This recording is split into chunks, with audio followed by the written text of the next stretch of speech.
In this video, I'm going to be time traveling 2 years to play what most people think is the best modern F1 game out right now, F1 2020. I'm starting out by having some fun at different tracks, but then by the end of this video, I'm going to be racing at the worst Formula 1 track that I have seen as an F1 fan. So let's get straight into the video and I hope you enjoy. Okay then, so what we're going to be doing in this video is I'm going to do a few 5-lap races, and I thought for the first race, we should drive as a team who, well, technically is still in Formula 1, but the name isn't in Formula 1 anymore, and that's Renault, which is very fitting because we're going to be racing at Australia. So that means we can use Danny Ricciardo, who is not a main Formula 1 driver anymore. He is a reserve driver for Red Bull now. We're going to do 5 laps only. We're not going to be doing any sort of qualifying or anything like that. We will be facing the highest difficulty on the game. The other issue that I want to get rid of is dynamic weather. We don't want to be driving in wet conditions. So let's get straight into this one. All right, then here we go. This is super weird to see this layout again, but we have 5 red lights.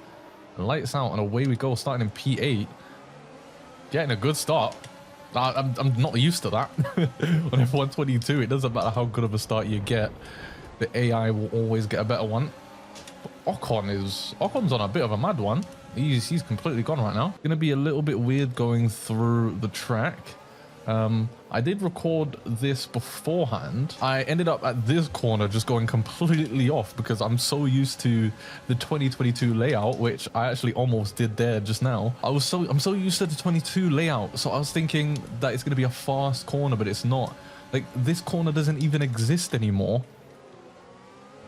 However, on F1 2020, we have to go through it. And yeah, this is just bringing back memories, you know? I mean, it's only been a couple of years since this was the main game, as we got our first warning. I don't know, guys, what do you guys think about this game? I mean, I feel like it's already a classic with how the past 2 games have really gone when it comes to Formula 1 games, you know? I know a lot of people have had issues with this year's game, in particular with the amount of bugs. Don't get me wrong, there was a lot of bugs in this one as well. Oh, that was very close to getting damage there from Lance Stroll. There was issues with this game as well. You know, there definitely was, but I feel like a lot of the issues that we've had this year weren't in this game in particular. And that's another reason as well. I think the way that the cars feel on the 2020 game, it has a lot more grip. You know, you can turn in, you can take a lot of corners flat out. And I think that's why a lot of people tend to like this game over compared to some of the newer games, you know. But that's not necessarily, maybe it's not necessarily Codemasters' fault. I don't really know, but I feel like people just love the grip. Just love what you're able to do with this game. That's another difference between this game and F1 22. This is not a ground effect car, which means now that we've got front wing damage, this is going to heavily affect us. Oh, that was a huge knock into the wall. Hopefully we don't actually have damage on the other side. I don't know why I just asked Jeff, because to be honest, I have wing damage on the left side. So Jeff's not going to tell me that there's no damage on the right side. He had just a little bit of space to back out of that, but we at least managed to defend P14. We are going to take P14 as our finishing result. Yeah, I used to find this AI pretty easy to race against, and yet here I am being the slowest, basically the slowest person on track. Yeah, we're literally the slowest person on track by 1 millisecond compared to Kimi Räikkönen. So we've got a lot of work to do over the course of this video.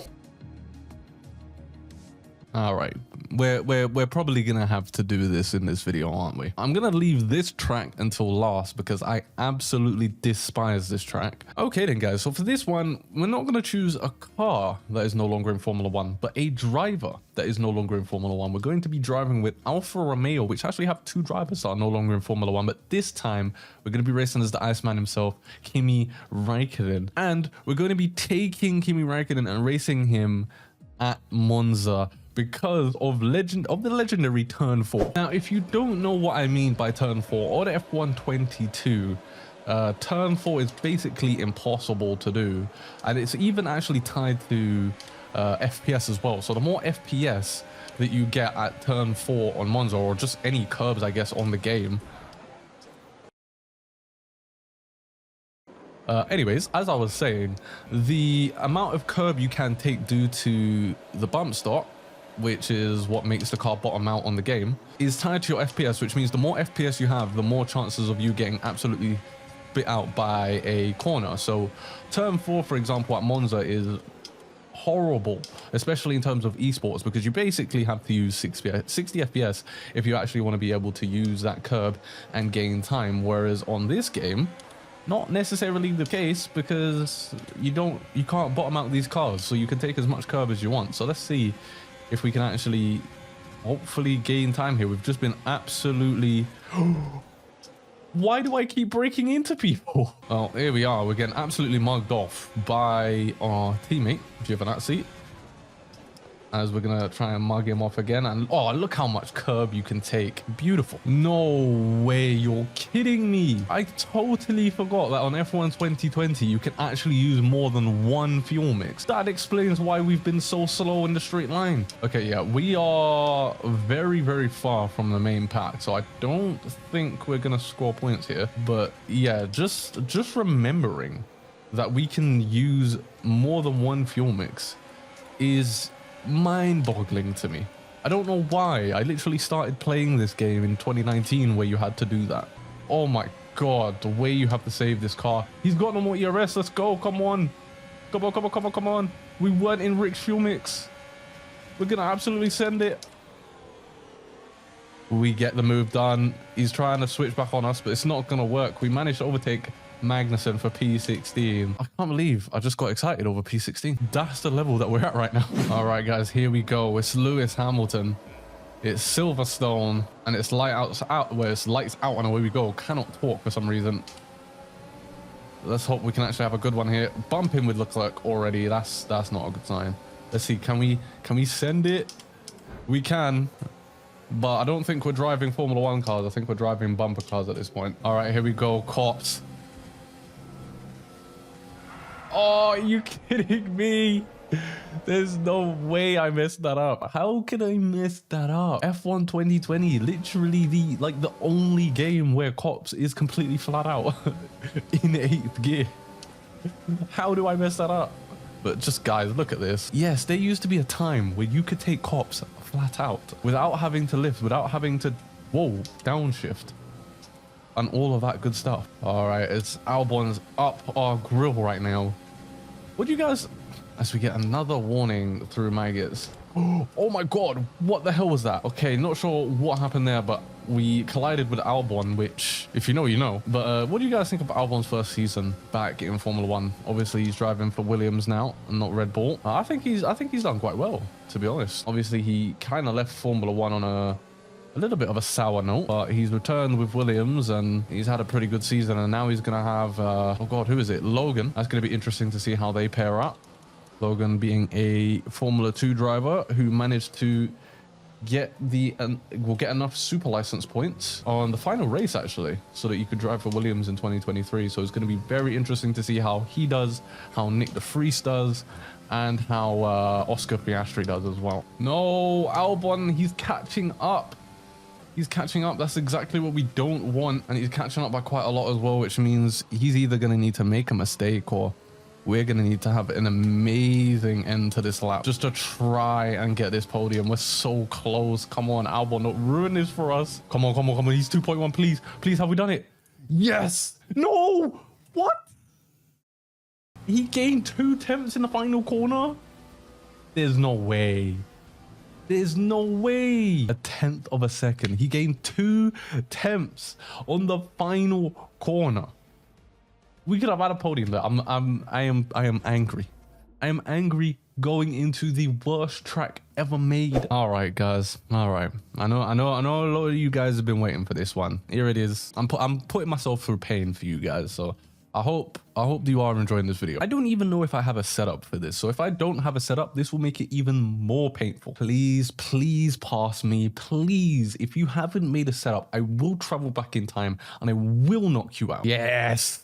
Yes, there we go. My 2020 self is completely safe. I'm not gonna lie, they had us in the first half. He had me in the first half. What was I thinking? Why do I have a wet Hanoi setup, but not a dry one? And look, literally above it, I have a wet setup for Brazil that I've named Brazil Wet, but for some reason left the wet, pause, out of Hanoi. What am I thinking? I don't even know what wings to change this to. Okay then guys, here we go. The most annoying 5 laps that I'm gonna have to do in 2022 is the lights out and away we go as Max Verstappen here at Hanoi.